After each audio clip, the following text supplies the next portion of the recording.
So I joined the Foreign Office in November 1990. Margaret Thatcher was still British Prime Minister. I think there were 2 women ambassadors. And of course now today, by this summer, we're going to have women ambassadors in all G7 posts and in all Five Eyes posts. So there's a lot of things that still need to change in the Foreign Office. The Foreign Office still needs to be a hell of a lot more diverse and more inclusive and better represent the country that we serve. But it's a pretty different organisation from the one that I joined. I've come to Geneva after kind of several years working on bilateral issues in Spain and Andorra. I started my career working on the United Nations on the UN desk in London, and then 5 years in New York, sandwiched between a couple of spells with the European Union.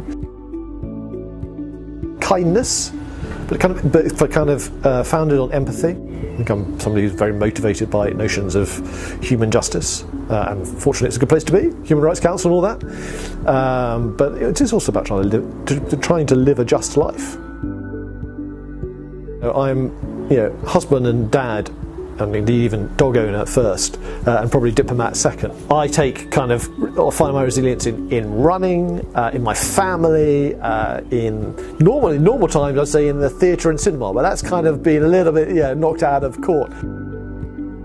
Aside from the honour, and it is an extraordinary honour, the best thing about being an ambassador is the sheer diversity and autonomy of the job. You need to be proud of the country that you serve and the people that you serve, and I think you need to be quite agile, because you're sort of moving from one subject to another. I can be spending the morning doing trade and the afternoon doing human rights and the evening doing something completely different. As a kid, I would never have dreamt of being an ambassador. We didn't even know any civil servants, let alone any diplomats as a kid. Neither of my parents had been to university, so this is an unforeseen thing in my life and a source of extraordinary pride.